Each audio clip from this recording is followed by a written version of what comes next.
For the Latin America? Yeah. Yes.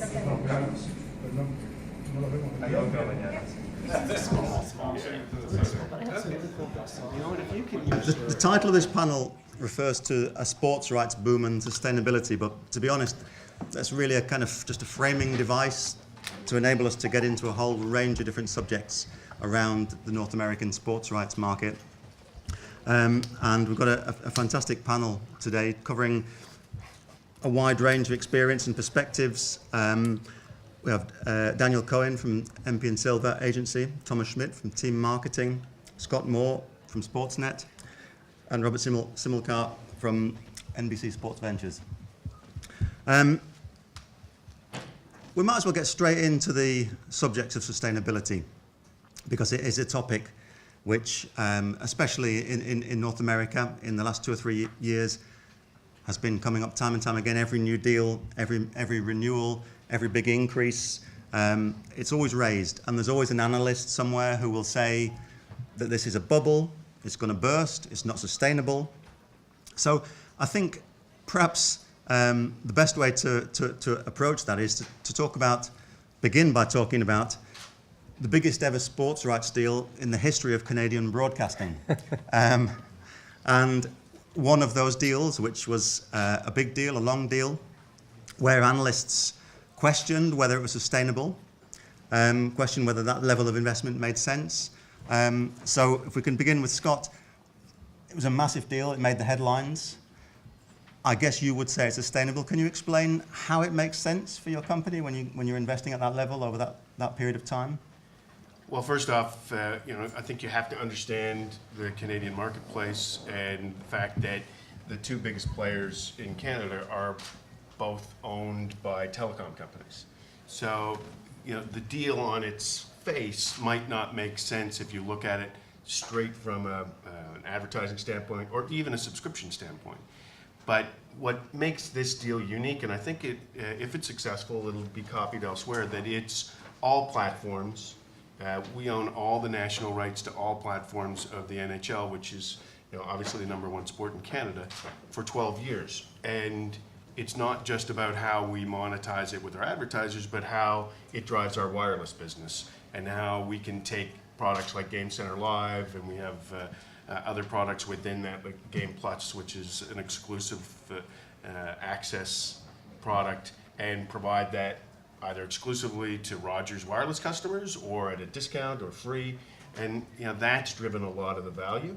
But I'd like to just make a comment on one thing, and everybody in my position always says, no, it's not sustainable. We can't keep paying more and more. But I will say that the biggest threat to sustainability right now is piracy, is that you can go on any computer anywhere in the world and find whatever you want for free. And until the people who represent the rights work with the people who buy the rights to protect that and protect their own copyright, we're heading for a major crash. Years ago, we all poo-pooed it and said, oh, you have to chase it around, the quality's awful. Now, we bought cricket rights. And in Canada, it's probably the most pirated content in our country. You can buy a $200 box in Canada called Jadoo and put it on the back of your television and get all the Asian channels for free.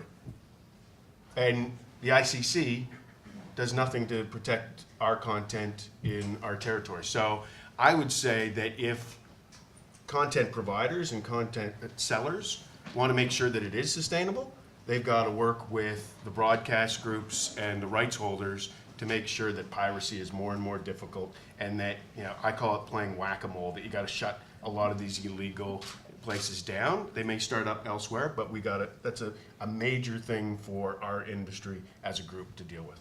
Well, we have a representative here of one of the most important rights holders in the world, Team Marketing, which sells the media rights globally for the Champions League and the Europa League as UEFA's exclusive marketing partner. Is UEFA doing enough to help people? What is UEFA doing on piracy? Well, we're doing a lot, but it's never enough, obviously. But we spend quite a lot of money to fight piracy, and we have whole teams in place in different languages that go out on match nights and shut down streams on the spot. We've brought a few cases to court where we created some examples we can use in the industry and against those guys. But you shut down a server in Russia and it pops up in Sweden the next day, and you shut down that and then it's in Thailand the next day, so it's a bit fighting the windmills. I still think it's important that we do it, also so to make sure people like you, Scott, can't complain about it, but whether we are successful or not, I'm not sure. We need to go after the credit card companies. We need to tell the credit card companies they can't take payments for illegal services. That's one of the easiest ways to shut it down.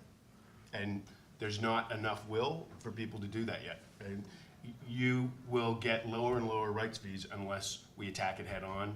And those credit card companies are taking illegal payments. They're money laundering. But if, just to play devil's Anybody advocate. here from Visa? Stand up. Identify yourself.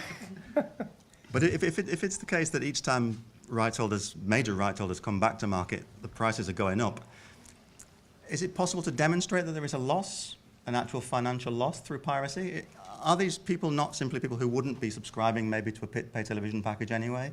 Is there a way of demonstrating that there is actually an economic loss? Because it seems to me that, you know, if you look at the Champions League, each time these guys come to market, they get bigger and bigger increases, and the Champions League is heavily pirated. Yeah. So is it possible to actually calculate, demonstrate a financial loss? I'm not sure. I think we never really tried that. I'm not sure whether you can actually do that. But it's a little bit like, why would you allow people to, you know, sneak into your cinema for free just because they otherwise wouldn't go at all? You wouldn't let them do that either. So I think it's wrong. We have to fight it.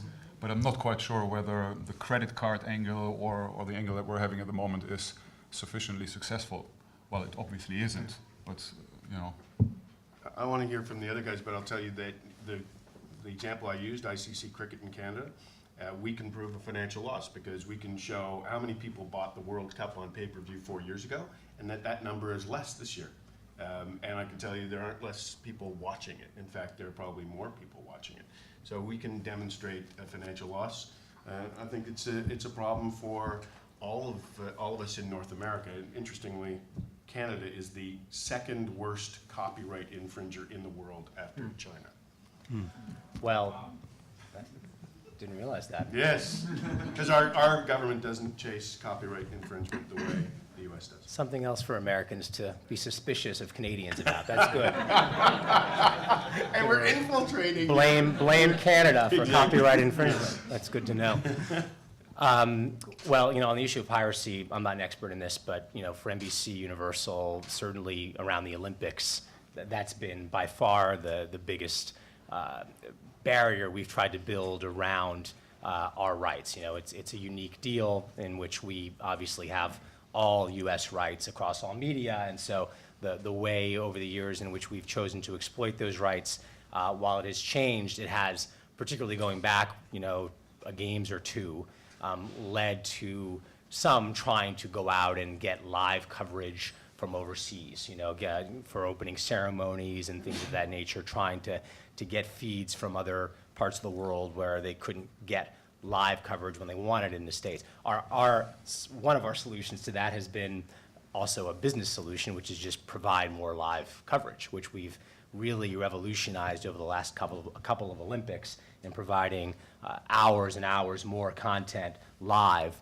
particularly for people who are subscribers to our services, our pay TV services. So that we think is hopefully going to help solve that problem. But I mean, getting back to your basic question, Frank, of you know, whether you want to call it a bubble or an asset class or whatever when it comes to rights, I mean, I think that we'll continue to see rights rise at a very healthy rate as long as the ecosystem exists that has allowed that to happen. And that ecosystem has been, especially in the United States, pay TV.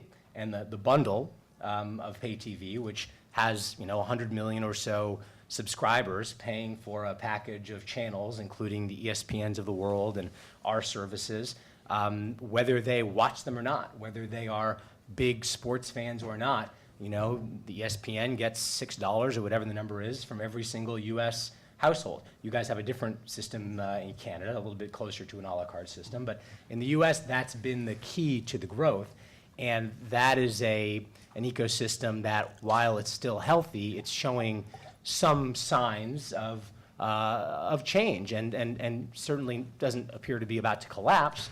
But as you see, you know, over-the-top solutions becoming a greater and greater share of what people consume from an entertainment standpoint.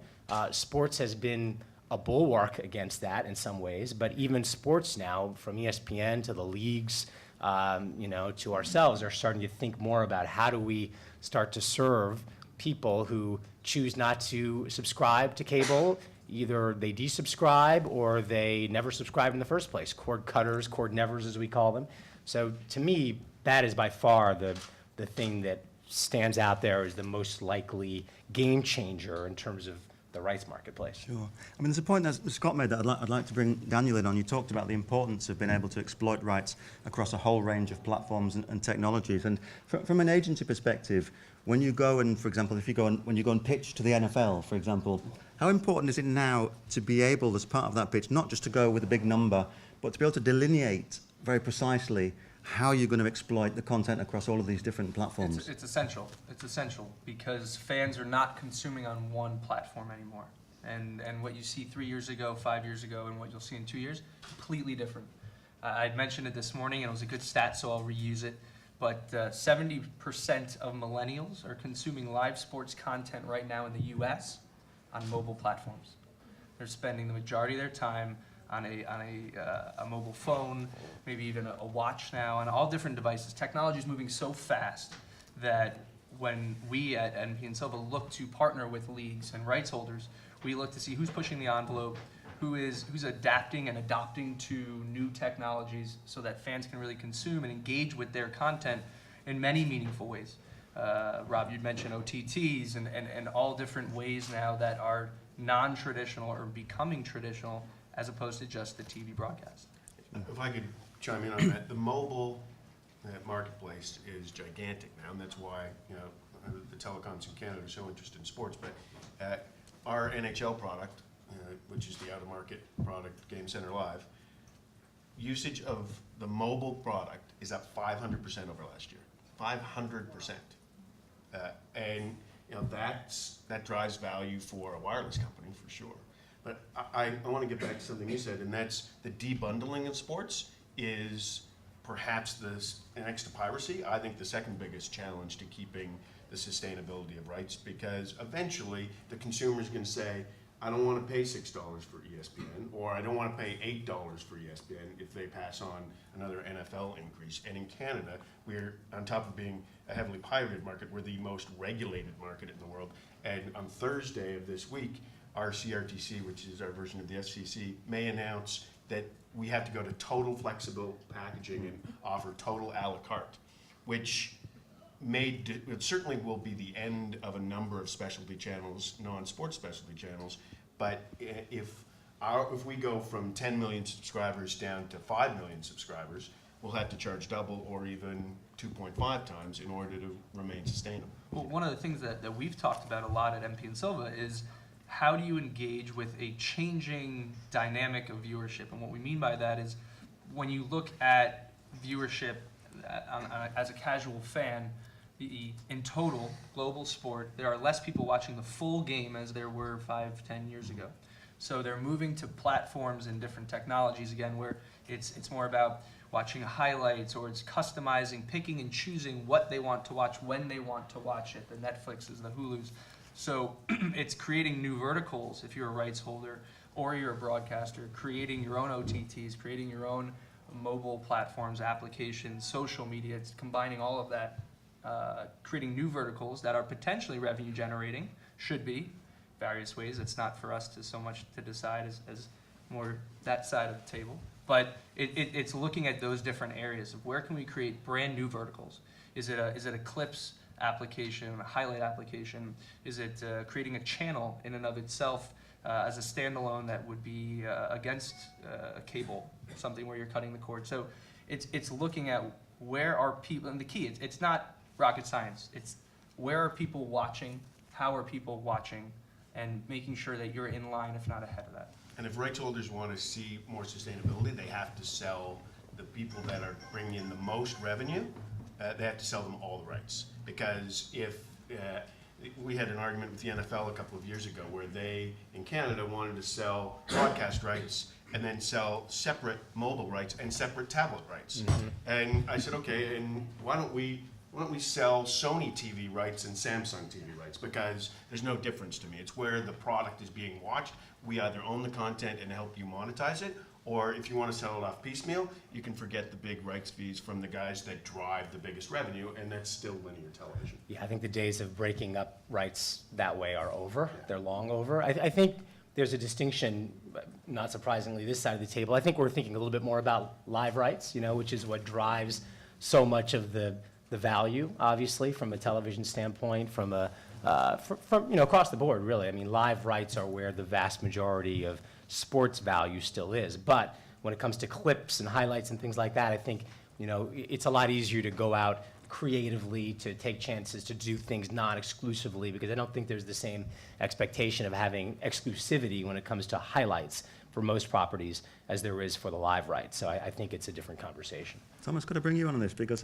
my understanding, correct me if I'm wrong, is that Team and UEFA have pretty much always had a strategy of selling rights on a platform-neutral basis, that you identify a partner, you give that partner everything, and you allow that partner to exploit it more or less how they want it. You've never varied or experimented with one.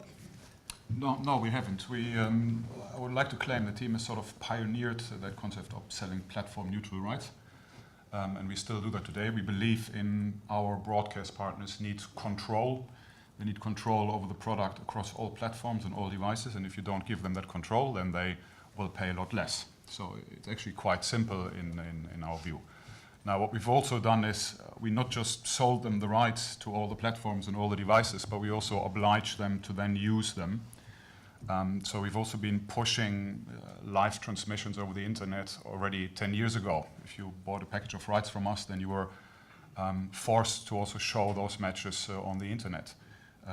And we more or less do the same thing today with some very few exceptions, like in China, for instance, where it just doesn't make any sense to sell them on a platform-neutral basis. But generally, we still do that, and we very much believe in that being the way forward. And if you don't do it, you're crazy. And there's, I'm going to call a league out here. Major League Baseball doesn't sell all the rights to broadcasters. You cannot stream the Baltimore Orioles local broadcasts in Baltimore because they belong to MLBAM, and they don't provide them in the local market. So the 70% of millennials who are watching sports on their phones are now no longer watching Major League Baseball. So the longer Major League Baseball does that, the more and more of that generation they're going to lose. And if they don't come to grips with the fact that the people who pay the biggest rights fees, which include my friend to my right, have to be able to promote on all platforms, their audience is going to get older and older and older and die. If only there was someone. It's only there's someone If from only there Major was League someone Baseball. from baseball Anyone from here in the Major League room. Baseball here? No one that we know. No. No. But Rob, with NBC Sports Ventures, a lot of the activities you're involved in that you've identified strike me as being quite youth-oriented. Would that be fair? Some of the ventures that you're looking at. Well, yes. Is it part of what I do in my role is look for young emerging properties that are engaging millennials in a different way. So we've done deals with a property, something called Spartan Race, for instance, which is an obstacle course race like Tough Mudder, where people are going out into the hills and climbing over walls and under barbed wire and being covered with mud, things of that nature. We're looking at another deal in that sort of similar space. I mean, people, millennials, while they still obviously consume huge amounts of traditional sports, despite what Scott just said, they still consume a lot of it.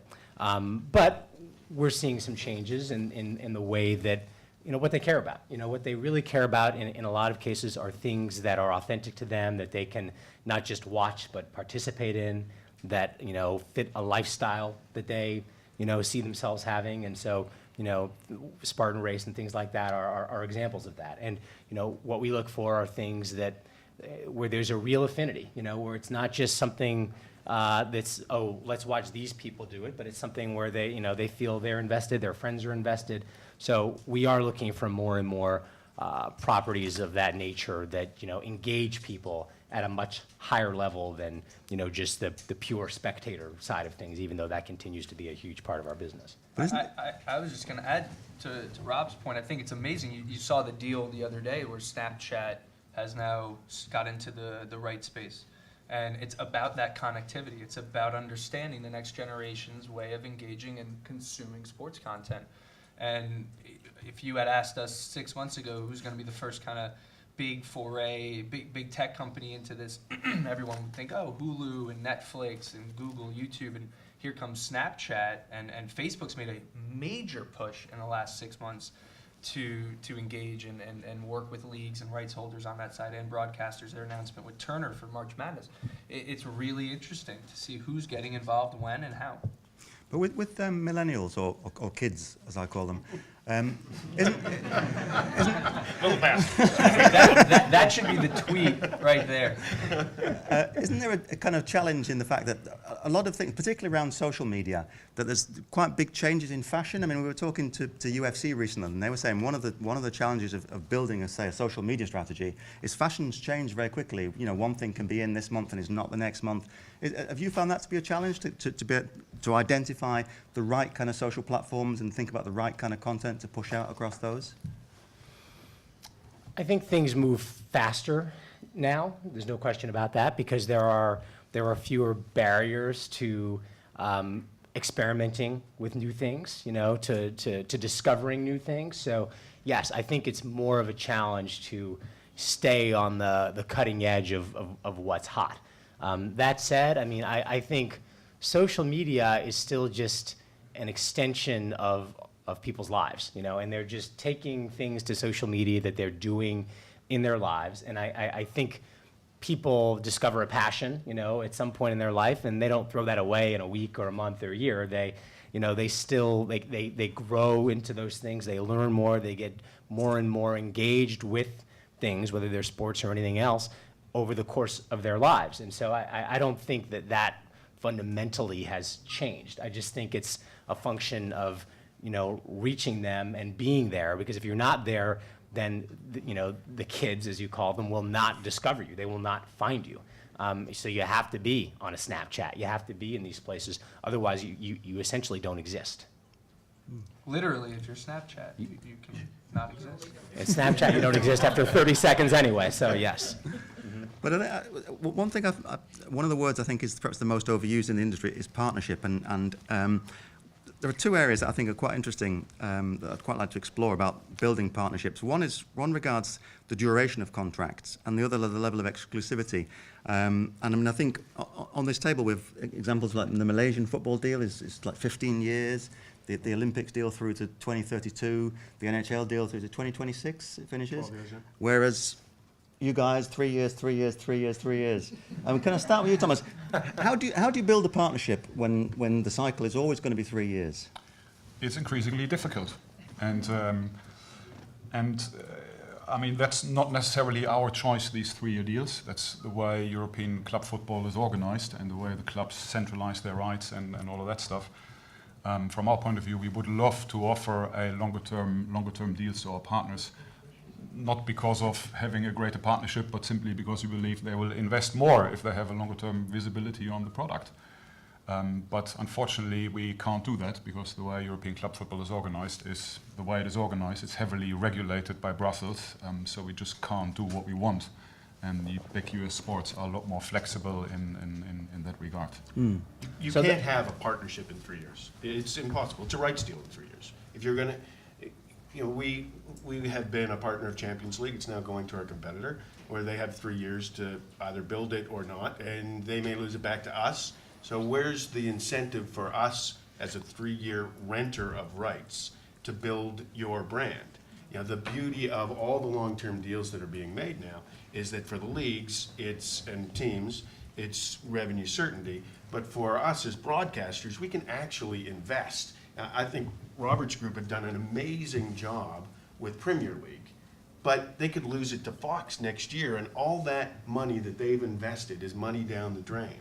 So if you want partners, you got to go for more than 3 years. Otherwise, you know, we're going to invest less and less and less in the promotion of things that we're renting. We'll invest more and more and more in the things that we're partnered with for many years. Thomas, is the regulation such that it requires you to do this not just in European markets, but globally? It is European regulation, so we certainly have to do it in Europe. If we were able to convince the clubs to sign over their rights for a longer period, then we would be able to do something different outside of Europe. And we would definitely want to do that then. Now, I should also say, Scott, we have quite long-term partners, so even though we have 3-year cycles, but a lot of our partners are with us 10, 15 years or even longer. We do value partnership for exactly that reason, but you're also very right. Somebody who comes in new has a limited incentive to invest into our product, to invest into our brand, because they might lose it again in 3 years. Equally, it is an opportunity as well for those who want to come in and where probably other rights are locked up for 10, 15 years now. We might be able to do a deal with Google in 3 years' time, whereas everybody else is locked up for the next 10 years. I'm not saying that we will do that, but I'm saying it has some advantages as well. But if we were able to choose, we would rather have a long-term game plan. And let's be honest that one of the reasons we do long-term deals is we don't want to be at the table 3 years from now with Google or Netflix, who always say they're not going to get into sports, but the minute they get an entree, they're going to be into sports. So you know, it does go both ways. That if we have long-term certainty, we're going to promote it and build it. And we use the word partnership a lot now with our long-term partners because it truly is. You're not entering into a deal and then literally 2 weeks later coming up with what your negotiating strategy is going to be for the renewal. You're worrying about how you're going to build the property together for both sides. But I'm wondering to what extent is having exclusivity important? Because, I mean, in the Olympics deal, in the NHL deal, you both have, as a media group, have absolute exclusivity over those two properties. But in the big US professional leagues, they don't work on, I mean, they have long-term deals, but they'll have multiple partners. So in terms of, you know, your approach at NBC or at NHL and Rogers, how important is exclusivity? What does it enable you to do that you couldn't, if you were having to share, like the way the NFL is shared in the States, what would the difference be to your strategy? Well, it's a very different relationship. I mean, it's not something that's always practical. I mean, you know, for one entity to have exclusivity over the NFL in this marketplace, I don't think there's an organization, well, I guess maybe Apple could. They've got a lot of cash on their books. But, I mean, not many people could possibly come up with, you know, the economics that would make something like that work because it's so huge. But, you know, in the Olympics example, it is a huge factor in the relationship and, you know, to use that word, the partnership that we have there, because we can think about what the world might look like in 5 years, in 10 years, know that we're still going to be, you know, in this business, know that we're not going to have to negotiate, okay, well, if, you know, let's say we decide we want to put Olympic content in a given medium. Well, should we do that or should the other partner be the ones to do that? Well, that's a conversation that doesn't have to happen in an exclusive relationship. The only conversation is between, you know, us and our partners at the IOC. So it allows for a lot more, you know, long-term strategic thinking where those deals make sense. And, you know, we love those relationships when we can have them. I mean, there's an obvious question that these deals throw up when you're talking about deals which are, you know, for example, which end in 2032 or 2026. Is it how on earth do you value them? I mean, how does anyone know what the media environment is going to be? And for example, Malaysian football, 15 years. You know, that's something you're taking, you're developing, sure. And you have to take it all around the world as a global property. It's very difficult, presumably, to actually think how the market's going to look in 10, 15 years' time. You must make an awful lot of assumptions when you're going into those arrangements. Well, unfortunately, our lead analyst who's in this room, and I won't call him out, I would have him sit in this chair and tell you the models that he builds, but we have a very strong team of research analysts who really understand key markets. So one of the advantages of MP and Silva is the global reach that it has as a company. We're 20 offices strong, and we've got local people on the ground in all of the areas where we're investing. So, not to change off of Malaysia, but for example, buying the domestic rights in Poland, we'll put a team in Poland, physical people that have worked in Polish sports business before across media, commercial, and all those areas, and really work with the local community and the local sports executives and the political side of things, and really understand what is it that area is trying to drive. How are people, again, going back to how are fans consuming that content? It's very different. We talked about it again this morning, about how agencies are still very much needed for properties that are not known in that area. So the NFL deal for us, for example, there's a big difference between the fan in the US and the fan in Europe. The fan in the US, there's demographics, there's characteristics that you can know. How does he or she consume in Seattle or in Miami or in Columbus, Ohio? But there's very different cultural, economic, technological differences between a fan in Macedonia and a fan in France. And so what we'll do, going back to the question you asked about research, is we have to really understand the local market, and we have to understand how are they consuming, how many people are connected to the internet. We have a lot of local guidance on the ground that we'll hire. We'll work very closely in partnership with the broadcasters that we know there and understand how are fans consuming historically, and then also look forward. We'll actually start to meet with some of the companies that are providing some of these tools to engage with content, understand what are they doing and how are fans consuming it, and what do we need to do moving forward. I would say anybody who tells you that they know what the marketplace is going to be like in 12 years, including me, is full of shit.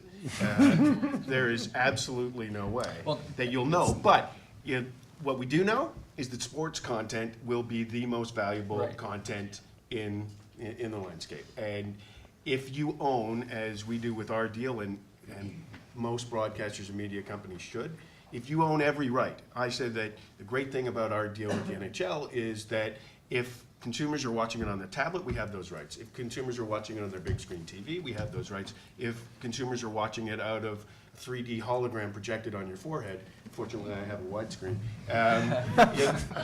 we have those rights as well. But my favorite meeting in the last 2 months, we had a strategy group meeting. Every company's got strategy departments that are very smart, filled with 24-year-old business analysts who come out of MBA school. And this one 24-year-old looked at me, by the way, I'm 53. I know I look younger, but he looked at me and says, so in 12 years, what's the landscape going to look like? I said, not going to be my problem, kid. I'll be in Italy. Call me. But I think you make a good point, and Scott, back to what you were saying before, the long-term deals are key, and the total package of rights are key, right? So Malaysia, for example, we'll be there for 15 years. We're going to see across the changes of fan engagement, and we'll be able to work with them. You do these 3-year deals, you don't have enough time to even establish a strategy and then implement the strategy, and then you're talking about renewal again. Longer term, true valued partnerships where there's advising on both sides. You're actually saying, hey, I have a question, rights holder. I've never done this market before. How have you approached it previously? Those are the 3 core, I think, pillars that you need to build these partnerships from. And I wonder, that advisory structure in Europe, is it a way of enabling, because as Thomas mentioned, in Europe is very heavily regulated from an antitrust perspective. People football leagues in particular have to sell their rights for 3 years. I mean, you've got a couple of examples of deals in Europe where, because you're an advisor and not actually a buyer of the rights, you can actually build a longer term relationship. Do you think that's a model that's going to maybe replace straightforward broadcast deals? Well, I hope it's a model that no one else follows, especially like these guys over here or anything. We like to think that it's a creative approach to partnerships, and it allows us to really look at the full suite, the portfolio of assets that a rights holder has. Commercial, media, across the different aspects of media, grassroots, even into academics, right? And really getting into schools and growing the brand or the sport. I think that it's going to enable different opportunities to come up that wouldn't have come up, and introduce new opportunities, such as creating new channels specific to leagues. Not saying that MP and Silva is getting into that, but maybe you saw the article. We're looking into that, right? We've done things, interestingly enough, in Asia where we've partnered and we're launching sports-specific or league-specific channels. And that's not just traditional broadcast, too. That's OTT as well. So, yeah, I think it does enable. I think it creates new opportunity. Rob, could I just go back to you in terms of looking into the future? Because in a sense, it's easy to say, oh, NHL, sorry, I mean, it's a winner. We'll Champions League, it's a winner. You've got a slightly more challenging role because in a sense you have to take things which are not necessarily successful, which are emerging sports, and try and imagine how they will be in a few years' time. What criteria do you use at NBC when you're looking at the market as a whole? There's a lot of different sports properties out there. There's a lot of different sports. When you decide what you're going to invest in and try and develop and try and build, what are the criteria which affect your call on that? So when I throw the dart, Yeah. basically You're so much smarter. air currents determine where it lands.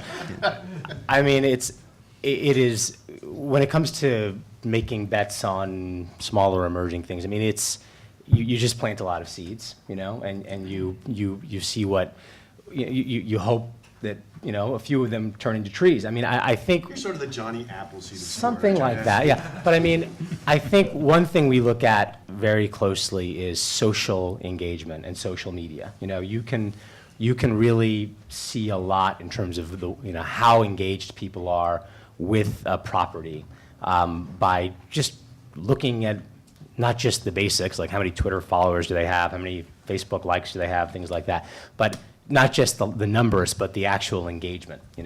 Are people talking about this? Are people tweeting? Are they making this a part of their social media lives, right? Because that's a reflection of their lives. That's a reflection of what they care about at the end of the day. So, I mean, that's certainly a key criteria that and then the other side of it for us is we try to build businesses too. So it's not just about throwing something on TV or on the on digital and hoping people watch.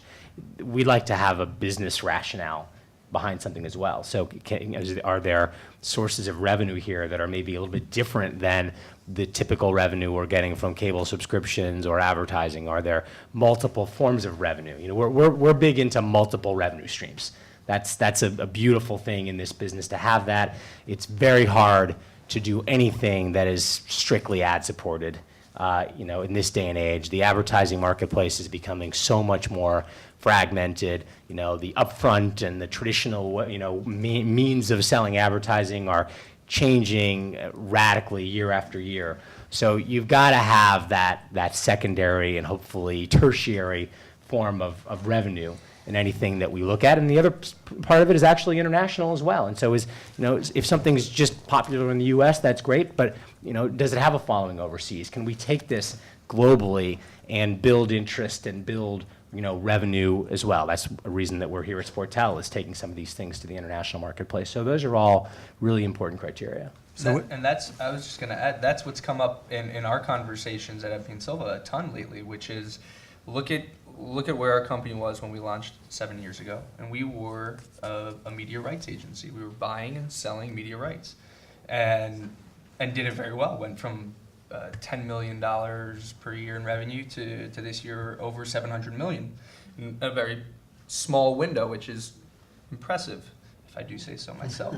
But now we're looking into doing, expanding and really becoming a more full service or full product oriented agency. So, and I know Thomas, you all are looking at this too, and especially over at NBC, you're looking at new revenue streams to help support. And some of those revenue streams are actually riskier. The domestic investments, they're long-term, they're in emerging markets. To your point, how do you value them? We think we understand them, but there's always winds of change that come. So we're going to look into other things. We're going to look into sponsorship and more commercial lines of business. We'll look into other rights acquisitions beyond just media. We'll look into data.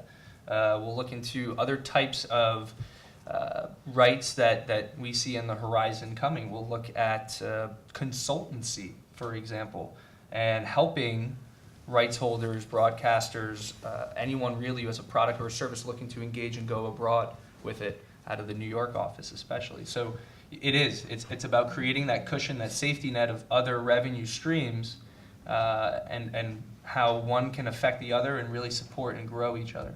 I mean, you mentioned data, and I think data and probably betting streaming are two of the big growth areas in recent years. I mean, Thomas, in terms of the Champions League, are there any specific strategies you have around data? Because I don't think you sell betting rights, do you, for the Champions League? No, Is that we an don't. ethical call or a commercial call? No, it's clearly an ethical call. It's a call from the sportive side of our business. We as an agent, I think we would love to be a bit more involved in betting because obviously there's lots of money in there. But we just have to accept the fact that our clients, UEFA and the clubs, do not want to get anywhere near this. And whether that's right or wrong, I'm not quite sure myself. But that's what they want, and we have to deal with it. So there's lots of great data which we pass on to our partners and broadcasters and sponsors. If they then do something on the betting front, that's fine, yeah, largely. But we would not do a sponsorship deal with a big betting company. We would not sell media rights to a betting company. We would not do that. Why do you look at me when you say that? Just look. So the teams are free to do it. Obviously, they've been doing it in European football for a while, but at the league level, it's still a no-go area. Absolutely no-go. But It's when interesting. somebody cracks that code, because with interactive television, you could open up a whole new revenue stream. There's a lot of ethical questions around it. But, well, everybody bets on sports already, and it's legal in most places. It's coming. That's exactly our argument as well. So we're saying a lot of people are making money on betting on the Champions League at the moment. We should better take a cut of that and give it back to the sport rather than trying to, not look at it. But that takes a lot more lobbying and convincing work with UEFA to make that happen. Well, I mean, leagues and media companies have been benefiting from gambling for a long, long time, right? I mean, the sports that we cover, there's gambling going on. Everyone knows it. It's a huge reason that engagement is as high as it is for certain sports. And not being directly a part of that business has been fine up until now for most parties concerned. I think now when you look at, Adam Silver, the commissioner of the NBA, coming out and writing an op-ed in the New York Times saying, we need to think about this, when you look at, media companies rethinking this, I think the time is sort of drawing to an end where leagues and teams and media companies are going to be okay with all that money being made by others on gambling, and not having any stake in that, and frankly, maybe bringing it out from the shadows in a market like the U.S., where so much of it is illegally done, is something that can, be beneficial on a societal level as well. So I think that's part of the argument. And we're all involved in it in some way, shape, or form. We all run our own pools on our websites, and we sell them to sponsors. And eventually, I think it's going to happen. But there's another whole area of We're all data involved in the illegal side of it, or the legal side. We're involved in the legal side. We may be a piracy nation, but we don't. There's a whole other side around data that I think is just starting to come to the forefront. European football's done a great job of it. The NHL has been experimenting with putting RFID chips in players' jerseys, that you'll be able to follow them and know the speed that they skated, the distance they skated, the speed of the puck, et cetera, et cetera. All things, by the way, you could bet on, if you wanted to. If you were in Britain, you could. I think the deal that the NHL just did with SAP is fantastic. I think that's the other side, and we're talking about betting and data, but content and data and where that plays. I think that's going to be a tremendous boost to whoever the rights holder is and the broadcast partner is. Content is king, and the more that you provide rich, meaningful content, it's just going to engage fans and stick them on whatever screen they're on longer. Okay, well, thanks to Robert, to Scott, to Thomas, and to Daniel, and thank you all for coming. Thank you.